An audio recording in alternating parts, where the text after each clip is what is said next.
मी पहिल्यापासून प्रयत्न करतो 3 वर्ष की मला मुलींना त्याचं ज्ञान घेण्याची संधी असली पाहिजे आणि ती सुदैवाने झाली. आत्ताच एक मुलगी एक मिनिट काय काय तू पुढे ये. आता ही मुलगी मालेगावची आहे. तू काय शिकली? Be in artificial intelligence and data science. ऐकलं, व्ही म्हणजे इंजिनियर आहे या विषयात आहे. आणि तुला 10वीला मार्क किती होते? 10वीला 97.20%. 97. 12वी? 12वीला 86%. आणि आता? आत्ता इंजिनिअरिंगला 9.34 CGPA आउट ऑफ 10. तुमच्या मालेगावची मुलगी. म्हणजे बरं वाटतं की आपल्या घरातल्या. आणि वडील काय करतात? वडील रोजंदारी करतात. म्हणजे सामान्य कुटुंबाचे. तर आज या आणि ही शिकली इथंच शारदानगर आणि VP मध्येच पूर्ण शिक्षण झालं. विद्यापीठाचा आणि शारदानगर. तर आता ही अमेरिकेत झाली. कुठं झाली? Masters in data science and analytics US मध्ये कोलंबिया युनिव्हर्सिटी ऑफ मिझोरी. आणि वडील रोजंदारी करणारे त्यांच्या घराची मालेगावची मुलगी.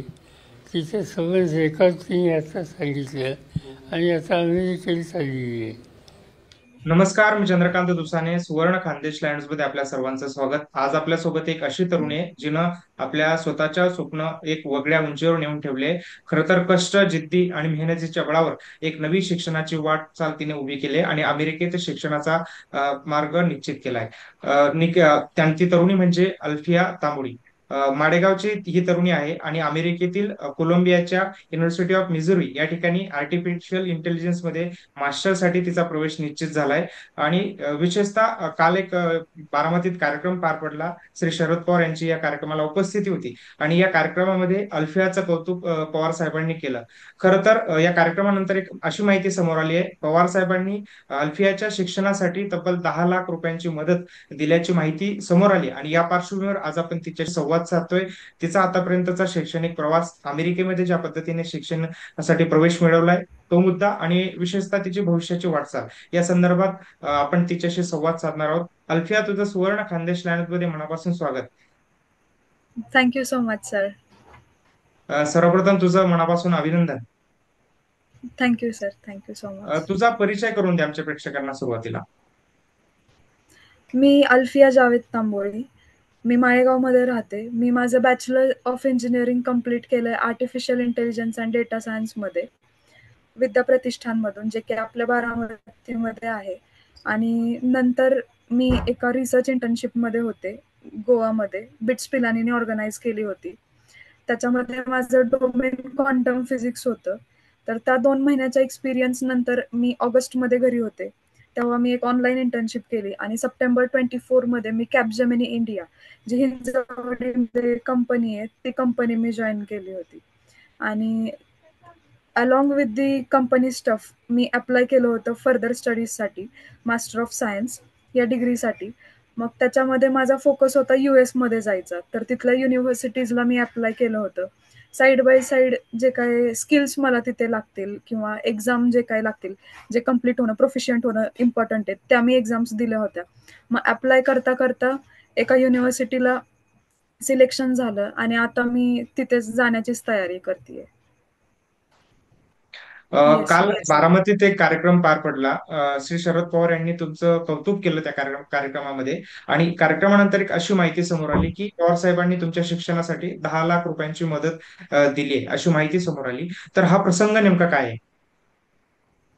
मी ऍक्च्युली फंडिंगसाठी बघत होते बऱ्याचशा ठिकाणी, पण मला असं वाटत होतं की फंडिंग मला यांच्यासारख्या व्यक्तिमत्वाकडून मिळू शकतं. कारण मी जेव्हा 10वीत त्यांच्याकडे गेले होते माझा रिझल्ट घेऊन, मला 97% मार्क्स होते आणि ते बघून त्यांना खूप आश्चर्य झालं होतं की एवढं कोण कसं स्कोर करू शकतं. तर ते तेव्हाच मला म्हणाले होते की तुला कुठं जायचंय तिथं जा, काही शिकायचंय ते शिक, मी तुझ्या पाठीशी आहे. आणि असं नाही की भारतातच शिकायचं, तुला परदेशात जायचं असलं तरी पण जा, माझ्याकडून जेवढी मदत होईल तेवढी मी तुला करायला तयार आहे. मग मी इकडं तिकडं न जाता डायरेक्टली सगळ्यात पहिल्यांदा त्यांना अप्रोच केला होता. एकतर माझी फी आहे 45 लाख रुपीज, तर ते कोणालाच शक्य नाहीये एवढी सगळी फीज प्रोव्हाइड करणं. अगदी. तर मग ते मला बोलले की येस येस राईट. तर मग मी त्यांना असं बोलले की मला सगळी फीज नकोच आहे, जेवढं तुमच्याकडून मदत होईल तेवढी पॉसिबल आहे तेवढी तुम्ही कराल का? तर ते म्हणले ठीक आहे, 5-7 लाखापर्यंत आपण करू शकतो, त्याच्यापेक्षा जास्त तर वाटत नाही होईल म्हणून. म्हणलं इट्स ऑल राईट, की तुम्ही तेवढे देताय हेच माझ्यासाठी खूप मोठी गोष्ट आहे. कारण आजच्या जगात एवढी मदत कोण कोणाला करत नाही असं मला वाटतं, आणि माझ्यासाठी ही खूप मोठी गोष्ट होती. मग नंतर मला कॉल आला की तुमचं 10 लाखाचं त्यांनी सँक्शन केलंय म्हणून. मग मी तर म्हणजे शॉकच होते, मला विश्वासच नव्हता की 10 लाख एवढं कसं सँक्शन झालं.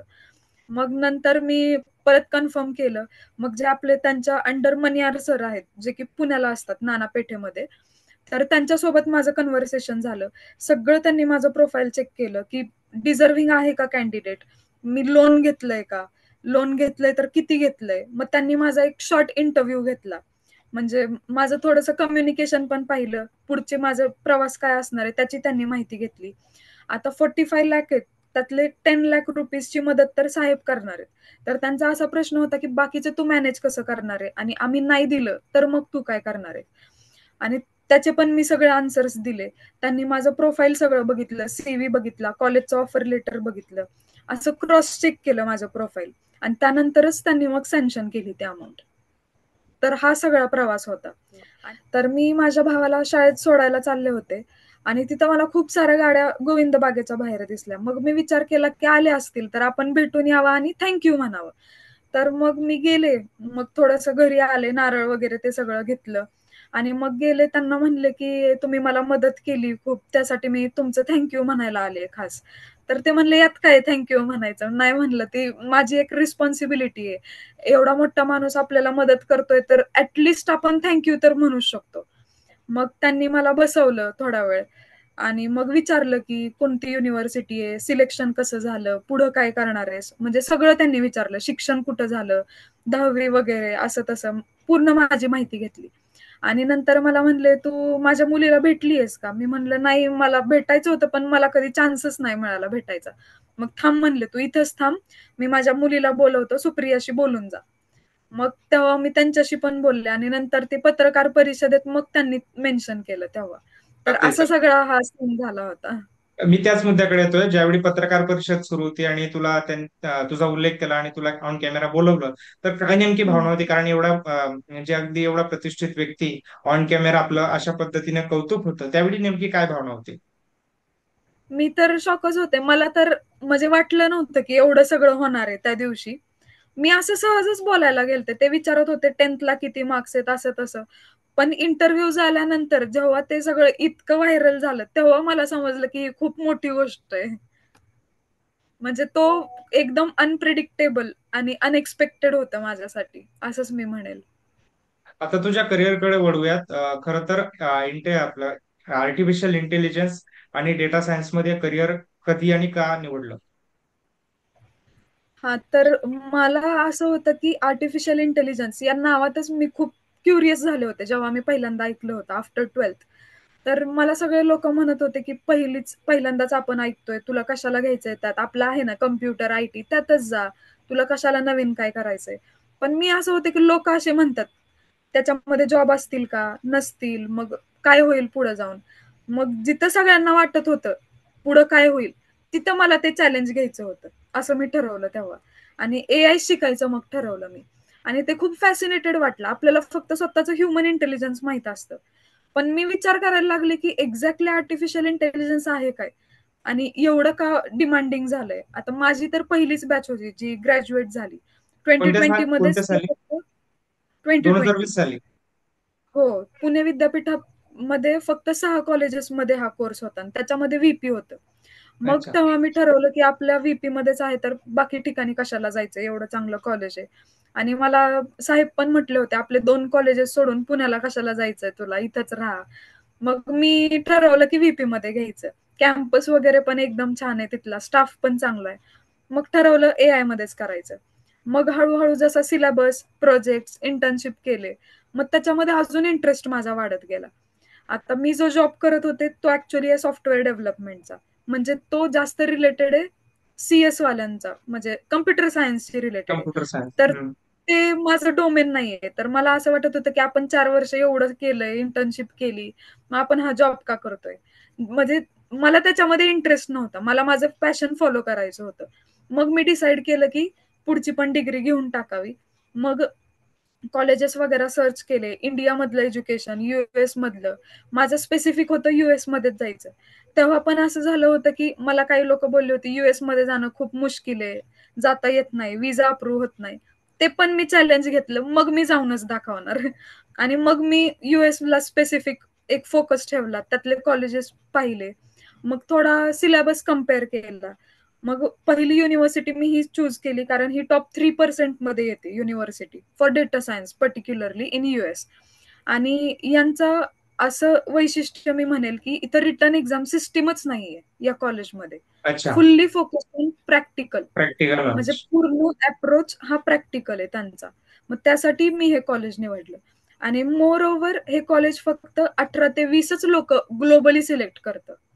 अरे, मग मला कॉम्पिटेटिव्ह एन्व्हायरमेंट मध्ये राहायचं होतं, जिथं गर्दी भारतातनं असेल किती तिथं मुलांची मला निवड झाली आहे?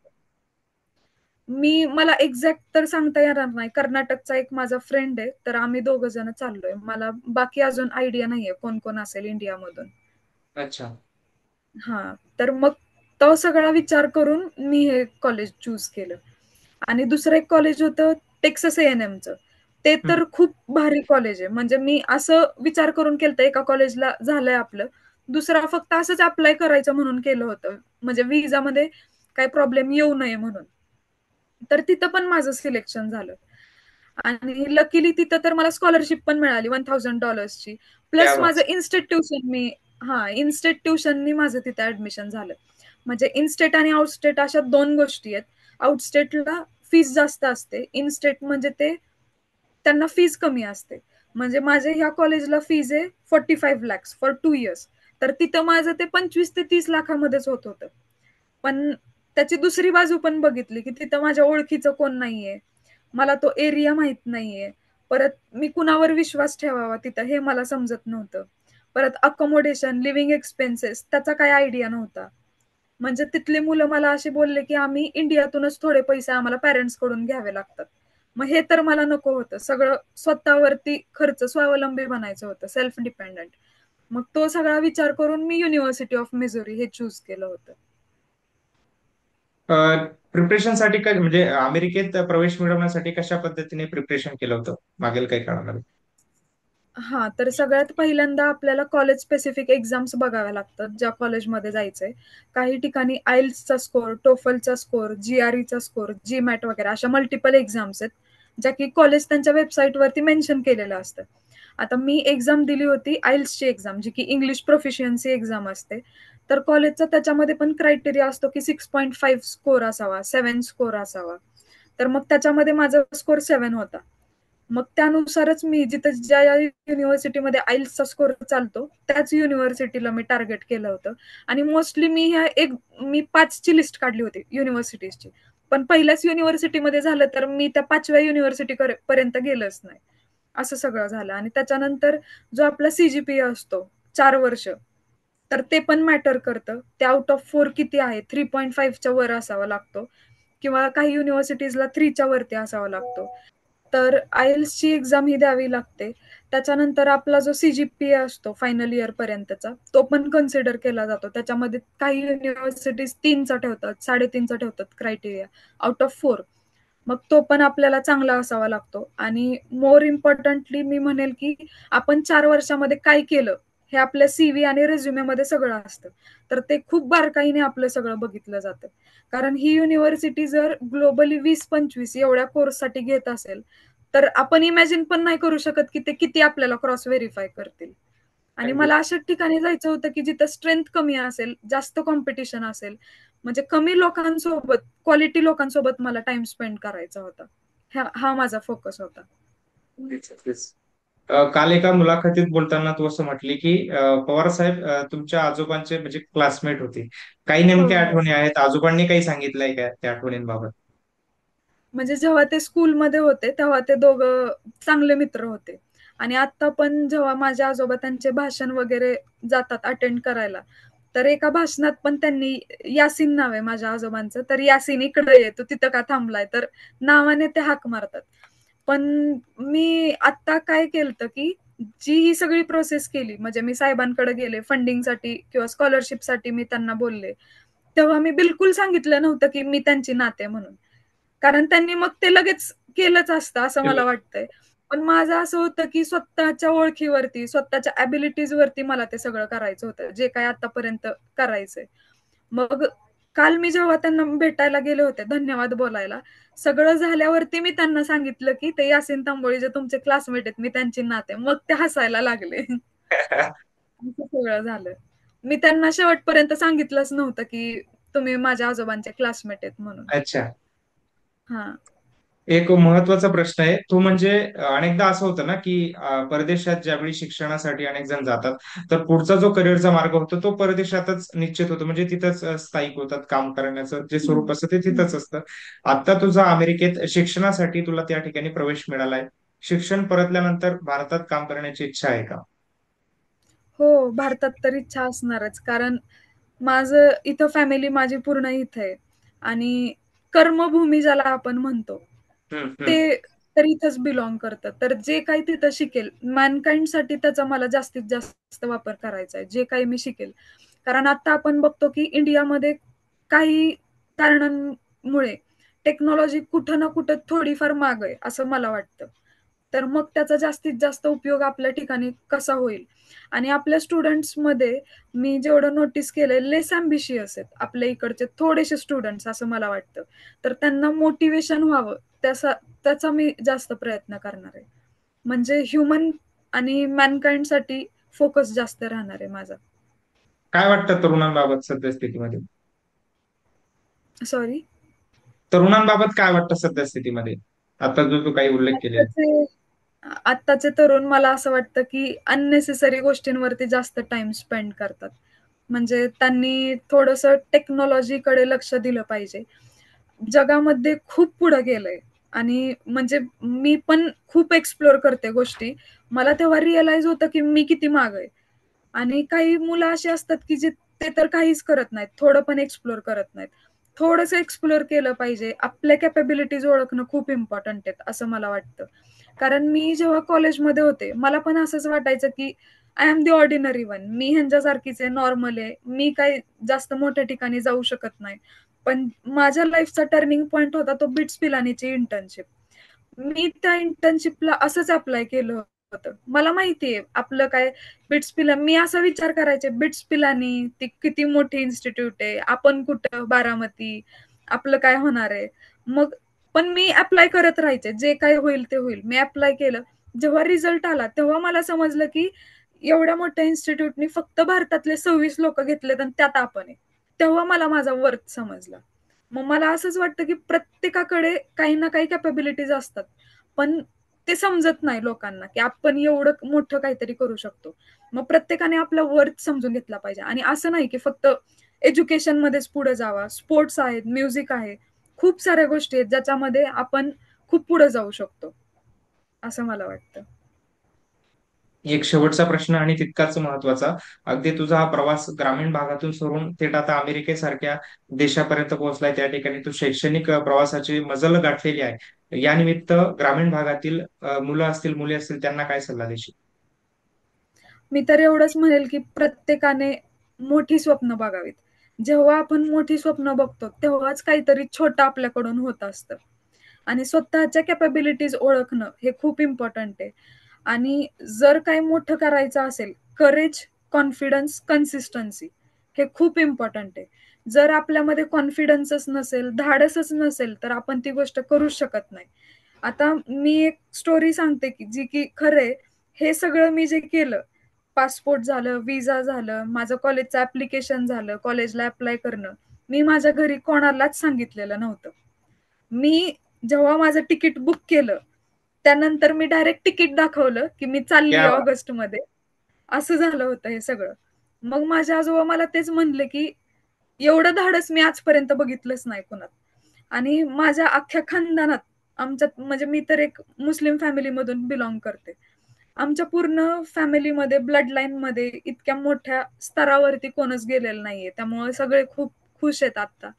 आणि अमेरिकेला, बाहेर देशात तर शिकायला कोणच गेलं नाहीये. मग सगळ्यांना तेच वाटतं, त्याचंच कौतुक वाटतं की एकटीने एवढं सगळं केलं. मग त्यांना तेच खूप विशेष वाटतं की कसं एवढं केलं, धाडस कुठून आलं एवढं.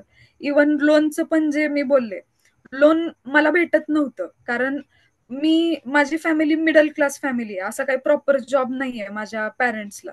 आपल्याला जेव्हा लोनला अप्लाय करायचं असतं तेव्हा घर घाण ठेवणे, जमीन घाण ठेवणे, किंवा पॅरेंट्सचे प्रॉपर जॉब असतील त्यांच्या सॅलरी स्लिप्स आपल्याला दाखवाव्या लागतात. माझ्याकडे ह्यातलं काहीच नव्हतं. घर वगैरे आहे, पण मला स्वतःच्या ह्याच्यावरती करायचं होतं. मला घर वगैरे काहीच घाण नव्हतं ठेवायचं. मी 1 महिना घालवला त्या प्रोसेसमध्ये. मला कोणच लोन द्यायला तयार नव्हतं. मग शेवटी एक फोन आला, त्यांनी मला हेल्प केली. मग त्यांनी माझं पूर्ण प्रोफाईल बघितलं, माझं कॉलेजचं रँकिंग बघितलं, आणि मग त्यांनी मला 60 लाखाचं लोन सँक्शन करून दिलं. आणि हे सगळं मी तेव्हा एकटीच करत होते. महिना महिना ह्याच्यामध्ये घालवला. सगळं झाल्यानंतर मी माझ्या घरच्यांना सांगितलं, असं सगळं झालं होतं ऍक्च्युली. क्या बात तर क्या बात. हे सगळं करायला खूप धाडस लागतं. तर प्रत्येकाने कॅपेबिलिटीज ओळखल्याच पाहिजेत. आपलं काय वर्थ आहे ना, हे एक्सप्लोर केल्यावरच समजतं. कशी असेल आता पुढची प्रक्रिया ऍडमिशन संदर्भात? आता मी ऑगस्टमध्ये जाईल तिथे. फीज वगैरे जे काय असेल ते पे करेल, आणि तिकडे माझे 25 ऑगस्ट पासून क्लासेस स्टार्ट होणार आहेत. मग वीकली 2 or 3 days क्लासेस असतात. बाकीच्या वेळेस आपण पार्ट टाइम करू शकतो, ज्याच्यातून आपला लिव्हिंग एक्सपेन्स आणि फूड आपण ते कव्हर करू शकतो.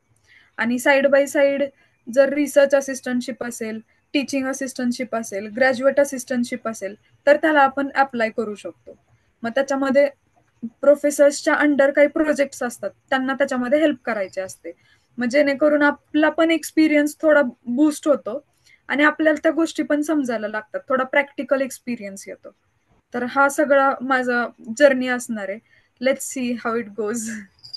तर निश्चितच तुझा हा संपूर्ण प्रवास आजच्या तरुण आणि तरुणींसाठी अत्यंत प्रेरणादायी. इतक्या धाडसाने तू त्या म्हणजे त्या स्टेज पर्यंत पोहोचले, त्यासाठी तुझं खूप खूप अभिनंदन, आणि तुझ्या पुढील प्रवासासाठी मनापासून शुभेच्छा.